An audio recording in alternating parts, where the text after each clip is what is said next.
Scellé. Je lui faisais confiance. Je croyais chaque mot quand il m'a embrassé sur le pas de la porte et qu'il m'a dit qu'il m'appellerait depuis l'hôtel. Je ne savais pas que pendant que je l'attendrais dans notre lit à Paris, lui dormirait dans celui d'une autre, quelque part au bord de la Méditerranée. Ce matin-là paraissait banal, presque trop banal. Thomas était dans l'entrée, penché sur sa valise rigide, la grise, celle qu'il utilisait pour tous ses déplacements professionnels. Il avait mis sa chemise bleu clair, celle que je venais de repasser la veille, et sa veste marine un peu trop sérieuse, celle qu'il ressortait dès qu'il avait un séminaire important. Sur le bar de la cuisine, 2 tasses de café fumaient encore. Le sien était noir, serré, avec juste un peu de sucre roux. Le mien, un café crème trop chaud que j'oubliais toujours de boire à temps. La radio, posée sur le frigo, murmurait les infos du matin. Grève à la RATP, retard sur le RER, pluie annoncée sur la moitié nord. Rien qui ne concerne une trahison. Thomas a regardé sa montre. « Il faut que j'appelle un Uber maintenant, sinon je vais louper le TGV », a-t-il lancé. Sa voix avait ce ton d'homme débordé mais important qui, autrefois, me faisait presque sourire. Je l'observais, appuyé contre le chambranle de la porte, une cuillère encore à la main. « Tu pars de quelle gare déjà ?» ai-je demandé, juste pour prolonger un peu le moment. « Gare de Lyon, TGV pour Lyon-Part-Dieu à 9h12. On a 3 jours de séminaire avec les équipes régionales. » Il a attrapé la poignée de sa valise et a ajouté, comme une douce ponctuation, « Promis, je t'enverrai une photo de la vue sur le Rhône. » Je me suis mise à rire. « Tu dis ça à chaque fois et à chaque fois tu oublies. » Il a posé sa valise, s'est approché de moi et m'a entouré de ses bras. J'ai senti l'odeur familière de sa peau, mélangée à celle de son après-rasage. Il m'a embrassé doucement, presque tendrement. « Je t'appelle en arrivant à l'hôtel », a-t-il dit tout bas. « Et ce soir, si on ne finit pas trop tard au resto avec l'équipe, je t'appelle aussi. » J'ai hoché la tête avec cette confiance tranquille que donnent les années. « Ne travaille pas trop et essaye de dormir pour une fois. » Il a souri, ce sourire que je connaissais par cœur. « Solé, t'es parfaite. À dimanche, mon amour. » Il a pris sa valise, a glissé son sac d'ordinateur sur son épaule et a ouvert la porte de l'appartement. Avant de disparaître dans le couloir, il s'est retourné une dernière fois. « N'oublie pas le dîner chez tes parents lundi », a-t-il ajouté. « Ils vont m'en vouloir si je ne viens pas. » « T'en fais pas », ai-je répondu. « Je leur dirai que t'es en pleine forme et très sérieux à ton séminaire. » Il m'a envoyé un clin d'œil et a disparu. J'ai entendu le bruit de la valise dans les escaliers de notre immeuble haussmannien, la porte du hall qui claque, puis plus rien. Juste le silence de cet appartement du 11e arrondissement qui soudain semblait trop grand pour moi seul. Je suis resté quelques secondes au milieu de l'entrée, la tasse de café à la main, comme si le temps refusait de reprendre sa course. Puis j'ai vidé sa tasse dans l'évier, j'ai ouvert la fenêtre de la cuisine, laissé entrer l'air frais de la rue, les klaxons du boulevard, les odeurs de croissants de la boulangerie d'en face. Sur le frigo, un petit papier était accroché par un aimant en forme de tour Eiffel. C'était son écriture, rapide, un peu penchée. « Pensez à appeler le plombier pour la fuite de la salle de bain. T. » Je l'ai regardé un moment, ce mot idiot, si quotidien. Le plombier. Comme si la seule chose qui fuyait dans cet appartement, c'était un tuyau. Je me suis installé au bout de la table avec mon ordinateur pour commencer ma journée de télétravail.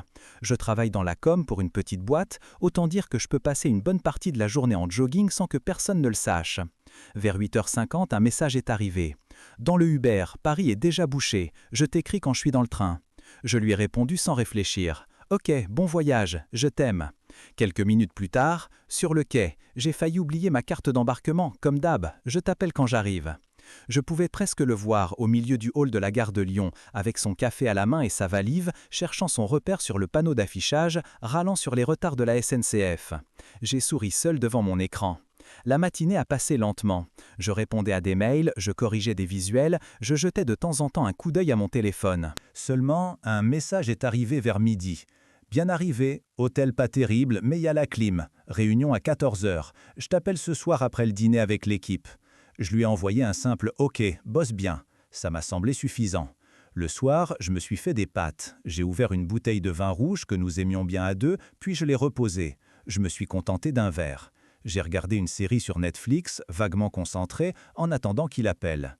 Il a sonné vers 22h. « Je t'entends mal », a-t-il dit dès le début. « Le resto est bruyant. » On entendait effectivement des voix, des couverts, des rires, le brouhaha typique d'une brasserie de groupe. « Ça va, toi ?»« Oui, ça va », ai-je répondu. « T'as bien bossé ?» On a eu des ateliers toute l'après-midi. Demain, c'est conférence. Et puis la soirée team building ridicule dont je t'ai parlé. Je l'entendais sourire au bout du fil. Il me racontait à moitié, se plaignait un peu, plaisantait sur un collègue qui parlait trop. C'était tellement normal que ça en devenait rassurant. On a raccroché avec les phrases habituelles. « Je t'aime, dormons bien, à demain ». La première fissure est apparue le lendemain matin. Il ne s'est rien passé d'exceptionnel. J'étais sur le canapé, en legging, un bol de céréales entre les mains, mon portable posé à côté de moi. Par réflexe, j'ai ouvert Instagram. Je faisais défiler les stories, sans vraiment les regarder. Une amie à Bordeaux, une cousine avec son bébé, un cuisinier que je suis qui montrait une nouvelle recette. Puis une story de Camille est apparue. Camille, c'est la collègue de Thomas, la fameuse, celle dont il disait toujours « elle est sympa mais elle parle trop ». Je l'avais vue 2 ou 3 fois à des pots de départ et j'avais fini par la suivre sur Instagram parce qu'elle avait pris une photo de nous à Noël et m'avait tagué. Et parce qu'à l'époque, je ne voyais aucun mal à ça. Sur sa story, il y avait une piscine. Une grande piscine bleue avec des transats alignés, des parasols blancs et, surtout, au fond, des palmiers et la mer. Un ciel d'un bleu presque indécent pour un mois d'octobre. Sur la vidéo, on entendait des éclats de rire, le clapotis de l'eau, une musique qu'on met dans les bars de plage. Ce week-end, on pensait aller faire un tour au marché pour acheter des légumes frais. Mais on verra bien selon la météo annoncée finalement. Seuil. Par-dessus, elle avait écrit « Enfin le soleil ». En bas, la petite mention de géolocalisation s'affichait « Nice, France ». J'ai froncé les sourcils. Sans y penser, j'ai rejoué la story « Nice ». La promenade des Anglais, la Méditerranée, les palmiers, rien à voir avec Lyon, la Part-Dieu et ses immeubles de bureaux. Pendant une seconde, j'ai pensé que j'avais mal lu, ou qu'elle avait programmé une vieille story, ou qu'elle était en vacances toute seule. Je suis retourné sur son profil. Une autre story, postée juste après, montrait un cocktail orangé, un spritz, sur une table de terrasse avec la mer derrière. On entendait une voix masculine, en arrière-plan, qui disait quelque chose comme « On va finir par y prendre goût ». La voix était lointaine, déformée par le vent, mais il y avait quelque chose de familier dans son timbre. Je suis resté là, le bol de céréales sur les genoux, très droite sur le canapé, à regarder ces images se répéter en boucle. Nice, soleil, piscine, palmier. Mon cerveau essayait de recoller ça avec l'idée d'un séminaire à Lyon, d'une salle de conférence, de PowerPoint et de plateau repas. Au bout de quelques minutes, j'ai ouvert le site du fameux séminaire. Je me souvenais vaguement du nom de l'événement, Thomas m'en avait parlé en râlant sur le programme. J'ai tapé le nom dans Google. Le premier résultat était la page officielle. En gros, sur fond bleu, une mention « Événement annulé, communiqué du 15 septembre ». Je me suis penché vers l'écran, comme si me rapprocher allait changer ce qui était écrit. Mais les mots restaient les mêmes. Annulé, reporté, à l'année prochaine. Quelques lignées d'excuses pour les désagréments. L'événement que Thomas m'avait décrit comme incontournable n'existait tout simplement pas. Pas cette année en tout cas. J'ai refermé mon ordinateur d'un geste sec. J'avais la gorge sèche, les mains tremblantes. Quand j'ai pris mon téléphone, mon reflet dans l'écran noir m'a presque fait peur. J'avais les yeux grands ouverts, comme si je venais de voir un accident en direct. Je lui ai envoyé un message. « Alors, Lyon, il pleut ?» Il a répondu quelques minutes plus tard. Il fait gris et moche. On reste enfermé en salle toute la journée. Je t'enverrai une photo si je sors voir quelque chose. Céline Solé. Je me suis mise à rire. Un rire sans joie, sans son presque, plus proche d'un souffle. Le mot qui m'est venu à l'esprit a été « remarquable ». Remarquable, cette facilité à mentir sans que sa main ne tremble sur le clavier. Je n'ai rien répondu. À la place, j'ai rouvert Instagram. Une nouvelle photo venait d'apparaître sur le fil de Camille. Cette fois, c'était une table de restaurant en extérieur. 2 assiettes de poisson grillé, du rosé bien frais, un panier de pain, une petite bouteille d'huile d'olive. La lumière dorée de la fin d'après-midi sur la mer. Dans un coin de la photo, à moitié coupée, la main d'un homme posée sur la table. Un poignet, une montre. Ce n'était pas juste une montre quelconque, c'était celle que je lui avais offerte pour ses 35 ans. Une montre au bracelet en cuir noir, avec une petite rayure sur le côté du cadran, due à une chute stupide dans la cuisine chez mes parents. Une montre qu'il portait presque tous les jours, fièrement, en disant que c'était mon cadeau préféré. J'ai zoomé jusqu'à ce que l'image devienne floue. Je connaissais chaque détail de ce bijou, du relief sur le cadran aux petites lettres gravées à l'arrière. Je n'avais pas besoin de plus, c'était sa montre, c'était sa main, c'était sa présence à Nice, là, avec elle. Je suis resté figé longtemps, sans savoir si j'avais envie de vomir, de hurler ou de tout casser dans l'appartement. Pourtant, aucun de ces mouvements ne venait. À la place, mon corps s'est mis à trembler légèrement, une vibration fine et persistante, comme si mes muscles avaient décidé de parler à ma place. J'ai fini par poser le téléphone sur la table pour ne pas le jeter contre le mur. Puis je suis allé dans la salle de bain, je me suis regardé dans le miroir. J'avais l'air normal. C'était peut-être ça le plus terrifiant. L'intérieur était en train de s'effondrer, mais l'extérieur tenait, poli, banal. Le soir, il a envoyé un message. « Désolé, journée de dingue, je t'appelle après le dîner. » Je n'ai pas répondu tout de suite. Je me suis assis sur le canapé, j'ai pris un carnet et un stylo. Je n'écris presque jamais, mais là j'ai eu besoin de déposer quelque part cette sensation de chute. J'ai écrit des phrases courtes, sans les relire, juste pour ne pas étouffer avec. « Soleil, il m'a menti. Depuis le départ, Lyon n'existe pas. Je vois sa main sur cette table, je vois ses mensonges couchés sur des billets de train imaginaires.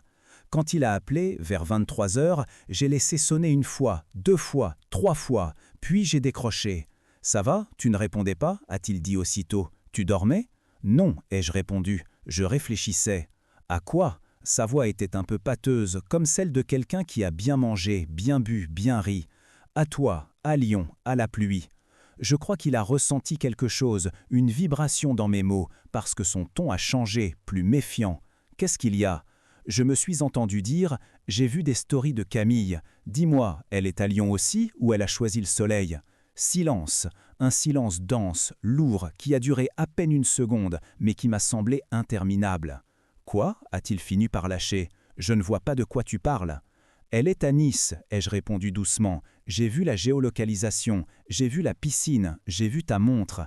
C'est étrange parce qu'il n'y a pas la mer à Lyon, il me semble. » Une autre pause. « Claire, tu t'imagines des choses, on est à Lyon. Camille avait mis des photos de ses vacances d'il y a 2 mois dans le sud, c'est tout. Tu sais bien que les gens ripostent tout et n'importe quoi sur Insta. » C'était tellement grossier que ça m'a presque calmé. Je me suis senti soudain fatigué, épuisé par avance de la bataille que ça promettait. « D'accord, ai-je dit, on en reparlera, profite bien de ton séminaire. » Il a voulu continuer, mais j'ai raccroché. Je n'ai pas dormi cette nuit-là. J'ai tourné en rond dans l'appartement, j'ai essayé de regarder un film, j'ai scrollé sur mon téléphone, j'ai fait du thé à 2 heures du matin. Finalement, quand les premières lumières du jour ont commencé à blanchir les toits, j'étais toujours éveillé. C'est au petit matin que j'ai allumé mon ordinateur et que j'ai ouvert notre compte commun. Thomas gérait nos finances, mais il n'avait jamais cherché à me cacher les accès. Peut-être pensait-il que je ne m'y intéresserais jamais. Il n'avait pas tout à fait tort, jusque-là. La liste des opérations s'est affichée. « Ce week-end, on pensait aller faire un tour au marché pour acheter des légumes frais. Mais on verra bien selon la météo annoncée finalement. Seuil, course au Carrefour Market du coin, facture EDF, abonnement Netflix, prélèvement du loyer. Puis, un montant plus important a attiré mon attention. Une dépense effectuée 2 jours plus tôt avec la mention d'un hôtel à Nice. J'ai cliqué pour afficher le détail. 2 nuits, chambre double vue mer, forfait escapade romantique, petit déjeuner inclus, bouteille de champagne en chambre. Le mot « romantique » m'a donné envie de tout retourner sur la table. Romantique. J'ai pensé à la façon dont il prononçait ce mot en parlant de nous, il y a des années, quand on se serrait l'un contre l'autre sous une couette trop petite dans notre premier studio à Montreuil. Avant d'avoir le temps de réfléchir, j'ai cherché le numéro de l'hôtel et j'ai composé. Une voix féminine, douce, a décroché. « Bonjour, hôtel Nice, que puis-je pour vous ?» J'ai pris une grande inspiration. « Bonjour, je voudrais juste confirmer une réservation au nom de Thomas Moreau. » Elle a tapé sur son clavier. « Oui, madame, j'ai bien une réservation à ce nom. Arrivée jeudi, départ demain dimanche. » « Il est bien actuellement à l'hôtel ?» ai-je demandé, même si je connaissais déjà la réponse. « Oui, bien sûr, sa chambre est occupée. Vous souhaitez que je transfère l'appel ?»« Non, merci. Bonne journée. » J'ai raccroché avant que ma voix ne se brise. J'ai posé le téléphone sur la table avec précaution, comme s'il était devenu fragile. Ensuite, j'ai appelé son bureau. La standardiste m'a passé à la secrétaire de son service, une femme d'une 50aine d'années que j'avais déjà vue au pot de Noël, toujours très gentille, toujours très polie. « Bonjour Claire, tout va bien ?» m'a-t-elle demandé. « Oui, oui, ai-je menti. Je voulais juste vérifier un truc, parce que Thomas m'a parlé de son séminaire à Lyon, et là je ne sais plus s'il doit rentrer ce soir ou demain. » Elle a ri. « Ah non, Lyon, ça a été annulé, tu n'étais pas au courant? La direction a renoncé, ça coûtait trop cher. On en a parlé pendant des semaines ici. Beaucoup ont râlé parce qu'ils avaient déjà réservé le train. Après, certains en ont profité pour partir quand même quelques jours, vu qu'ils avaient posé des congés.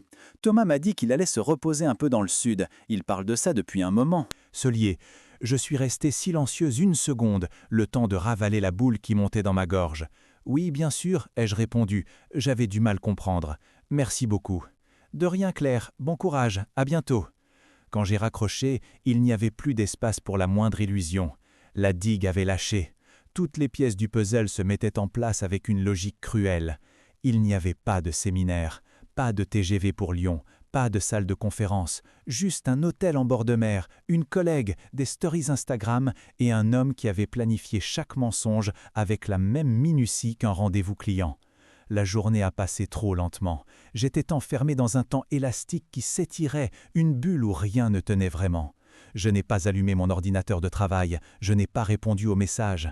J'ai erré d'une pièce à l'autre comme une étrangère, regardant notre lit, notre canapé, nos photos au mur, en me demandant à partir de quand tout cela avait cessé d'être vrai pour lui.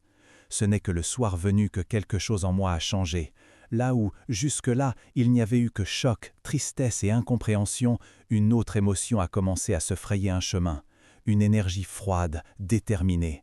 Je ne pouvais pas contrôler ce qu'il avait fait, mais je pouvais choisir comment la scène allait se jouer quand il reviendrait. Le lendemain matin, un message de lui. « Je prends le train en début d'après-midi. J'arrive à Paris vers 17h. Hâte de te retrouver. » Hâte de te retrouver. J'ai lu la phrase plusieurs fois. Elle m'a fait l'effet d'un goût amer sur la langue. Je lui ai écrit « Je t'attends ». Rien de plus. Je me suis mis à imprimer. Les captures de la page du séminaire annulée, le relevé bancaire avec le nom de l'hôtel, les stories de Camille où l'on voyait la piscine, la mer, sa montre. J'ai posé les feuilles sur la table de la salle à manger, bien alignées, comme un dossier que l'on prépare pour un procès. Ensuite, j'ai rangé l'appartement, j'ai plié les plaids sur le canapé, j'ai fait briller l'évier, j'ai aéré les pièces. Je voulais que tout ait l'air parfaitement normal, que rien ne laisse deviner la tempête. Le temps s'est densifié à l'approche de 17h. Soleil. Chaque bruit dans l'escalier me faisait sursauter. Finalement, j'ai entendu la porte d'en bas, puis des pas, puis la clé tourner dans la serrure. Quand la porte s'est ouverte, Thomas est apparu, un peu décoiffé, portant sa valise derrière lui. Il avait l'air fatigué, un peu bronzé aussi. Il a posé la valise dans l'entrée, a refermé la porte et ses yeux se sont tournés vers moi. « Salut », a-t-il dit avec un sourire qui, autrefois, m'aurait réchauffé. « Enfin chez nous ». Je ne me suis pas levé du fauteuil où j'étais assise, face à la table. Je l'ai regardé simplement en silence. Son regard a glissé de mon visage aux feuilles étalées devant moi. « C'est quoi ça » a-t-il demandé en fronçant les sourcils. « Tes 3 derniers jours », ai-je répondu calmement, résumés en quelques pages. Il a avancé de quelques pas, s'est penché, a pris la première feuille. Ses yeux ont parcouru les documents, rapides au début, puis de plus en plus lents. La mention « annulée » sur la page du séminaire. Le logo de l'hôtel à Nice sur le relevé. Les photos où l'on voyait la piscine, les verres, le reflet de sa montre. Je l'ai vu pâlir. Une tension est apparue dans sa mâchoire. Il s'est passé la main dans les cheveux, réflexe qu'il avait chaque fois qu'il était pris au dépourvu. « Claire », a-t-il commencé, « ce n'est pas... Ne me dis pas que ce n'est pas ce que je crois, ai-je coupé. On est plusieurs dans cette pièce à savoir que si exactement. Toi, Camille, l'hôtesse d'accueil de l'hôtel, la secrétaire de ton service, moi, ça commence à faire du monde. » Il a fermé les yeux une seconde. « Laisse-moi t'expliquer », a-t-il murmuré. « D'accord, ai-je dit, toujours avec cette voix que je ne me connaissais pas. Je t'écoute. Dis-moi à partir de quand tu as commencé à me mentir. Au moment où tu as acheté le billet de train qui n'existe pas? Quand tu as réservé la chambre double au bord de la mer? Quand tu m'as embrassé dans l'entrée? Ou quand tu m'as écrit que Lyon est grise et moche en sortant de la piscine ?» Il s'est laissé tomber sur la chaise en face de moi, les épaules affaissées. « Je ne sais pas par où commencer, » a-t-il dit. « C'est allé trop loin. Au début, c'était juste un truc, une bêtise. Seuillé, on avait bu au séminaire à Bordeaux, tu te souviens, l'année dernière. Après, on a continué à parler. Et là, quand le séminaire de Lyon a été annulé, j'ai eu l'occasion de... » « De quoi ?» ai-je demandé. « Parler français, Thomas. De quoi as-tu eu l'occasion? De passer 3 jours avec ta collègue pendant que ta femme croit que tu bosses? De tester une autre vie, de voir si tu préférais être le Thomas de la chambre d'hôtel ou celui de ce salon. » Il m'a regardé, les yeux brillants. « Je ne voulais pas te faire de mal. » Cette phrase-là, je l'ai trouvée presque insultante. Je me suis mis à rire, un rire nerveux qui a dérapé. « Tu ne voulais pas me faire de mal, ai-je répété. Tu as monté un mensonge complexe, tu as impliqué ton boulot, des réservations, tu as utilisé notre argent commun pour payer tes petites bulles face à la mer. Mais bien sûr, dans tout ça, ton objectif principal, c'était de me protéger. » Il s'est levé brusquement, a fait quelques pas dans le salon. Tu ne comprends pas, a-t-il lâché. Je me sentais étouffé ici, parfois. Tout était réglé, carré. Le boulot, le loyer, les dîners chez tes parents, les vacances d'été au même endroit. Avec elle, Tu te sentais vivant, ai-je complété. C'est ça? Tu veux que je te plaigne parce que tu t'ennuyais dans une vie que tu as construite toi-même? Il s'est retourné vers moi. J'ai toujours été là pour toi, a-t-il dit. Quand tu as perdu ton boulot en pleine pandémie, c'est moi qui ai assuré derrière. Quand ton père a été malade, je me suis levé à 6 heures pour t'accompagner à la gare. Je ne t'ai jamais lâché. Je me suis planté, oui, mais ce n'est pas aussi simple que le méchant qui trompe et la pauvre victime parfaite. Tu n'es pas parfaite, Claire. Toi aussi, tu t'es éloignée. Tu as arrêté de t'intéresser à moi, à ce que je vivais. On ne parlait plus. Ces mots m'ont touché, mais pas de la manière qu'il pensait. Ce qu'il disait n'était pas entièrement faux. On s'était abîmé dans une routine, on avait laissé s'installer des silences, mais cela n'excusait rien. Tu as raison, ai-je finalement répondu. Je ne suis pas parfaite. J'ai été fatiguée, distraite, parfois égoïste. Je n'ai pas toujours été douce. Seul, il y a des choses que j'aurais pu mieux faire, mieux dire, mais moi, je n'ai pas trompé. Quand je me suis senti mal, je ne suis pas parti à Nice avec un collègue, j'ai pris un psy, j'ai fait du yoga, j'ai parlé avec mes amis. T'aurais pu faire 1000 choses avant de réserver cette chambre. Tu en as choisi une, c'est ça la différence. Il a fini par s'asseoir de nouveau. On aurait dit qu'il vieillissait à vue d'œil. « Tu veux quoi alors » a-t-il demandé d'une voix basse. « Que je coupe les ponts avec elle? Que je change de service? Je le ferai. Je ferai ce que tu veux. Je peux tout réparer. » Le mot « réparer » m'a fatigué. On ne répare pas une maison dont les fondations ont été sciemment dynamitées. On construit autre chose, ailleurs. « Ce que je veux, ai-je dit, c'est que tu prennes une petite valise et que tu partes dormir ailleurs ce soir, et les autres soirs aussi. » Il a secoué la tête, incrédule. « Tu ne peux pas décider ça comme ça. On a 10 ans de vie commune, Claire. On a signé un bail ensemble. On a surtout signé un contrat moral que tu as déchiré sans me demander mon avis, l'ai-je coupé. Ne me parle pas de bail. J'ai peut-être été naïve, mais je ne suis pas folle. Je ne vais pas faire semblant de dormir à côté de quelqu'un dont je ne sais même plus qui il est. » Il se leva d'un bond, cette fois, pris d'une colère qui couvait. « Ah oui, c'est facile, a-t-il lancé. Tu prends la position de la sainte trahie, tu fais le tri en noir et blanc, toi d'un côté, moi de l'autre, et tu te débarrasses du problème. La réalité est plus compliquée, tu ne veux même pas essayer de comprendre. » « Je comprends très bien, ai-je répondu calmement. Je comprends que tu as choisi de mentir avec une assurance qui me donne presque le vertige. Je comprends que tu as été capable de me regarder dans les yeux en sachant très bien où tu serais le lendemain. Et je comprends que, maintenant que tu as peur de perdre le confort de ta vie, tu me joues toutes les cartes possibles, du pauvre type qui s'ennuie à celui qui a aussi souffert. Mais il y a une chose que tu ne sembles pas comprendre, toi. Je n'ai plus envie de vivre avec quelqu'un dont je dois vérifier la géolocalisation pour croire un mot. » Il m'a regardé longtemps, comme s'il cherchait dans mon visage une faille, un endroit où s'engouffrer, une ancienne Claire prête à céder une fois de plus. « Ce lit, il n'a rien trouvé. Et si je refuse de partir » a-t-il demandé. « Alors je partirai, ai-je dit. Mais quelqu'un va sortir de cet appartement ce soir. » On s'est tenu là, silencieux, face à face, pendant de longues secondes. C'était étrange de voir ainsi l'homme avec qui j'avais partagé mes matins, mes nuits, mes angoisses, devenir peu à peu un étranger. Son sac, sa veste, son parfum, tout me semblait soudain déplacé dans ce décor. Finalement, il a baissé les yeux. « Très bien », a-t-il soufflé. Il a pris sa valise, a ouvert le placard de l'entrée, en a sorti 2 pulls, une paire de chaussures, quelques chemises. Il a attrapé sa trousse de toilette. Il faisait des gestes mécaniques, comme quelqu'un qui range après une fête. Avant de sortir, il s'est arrêté devant la photo posée sur la commode, celle de nous deux à Biarritz, sur la plage, le vent dans les cheveux, la marinière sur les épaules. Il a caressé le cadre du bout du doigt. « On était heureux là », a-t-il murmuré. « On croyait l'être », ai-je répondu. « Ou alors moi je l'étais, toi je ne sais pas. » Il a hoché la tête, a ouvert la porte, a franchi le seuil. Il a refermé derrière lui sans claquer. Je suis resté immobile dans l'entrée, la main posée sur la poignée encore tiède. De l'autre côté, j'entendais ses pas dans l'escalier, puis plus rien. Un silence différent des autres fois. Pas celui d'une absence temporaire, mais celui d'un vide qui s'installe. Les jours qui ont suivi ont été flous. Je suis allé au bureau 2 fois pour changer du télétravail. Mes collègues m'ont demandé si ça allait, j'ai répondu que j'étais juste fatigué. Je n'avais pas encore les mots pour raconter ce qui venait de se passer. Ou plutôt, je ne voulais pas voir leurs regards, leurs réactions, leurs questions. Ma mère a appelé pour parler du dîner du lundi, que j'avais évidemment annulé avec un prétexte vague. Elle a senti quelque chose dans ma voix, j'en suis sûr, mais elle n'a pas insisté. Parfois, les mères savent qu'il vaut mieux attendre que la vérité vienne d'elle-même. Les soirs étaient les plus étranges. L'appartement, débarrassé de sa présence, avait changé de son. J'entendais le frigo qui se déclenchait, le voisin du dessus qui marchait fort, la sirène d'une ambulance au loin. Des bruits que le bruit de sa voix couvrait autrefois.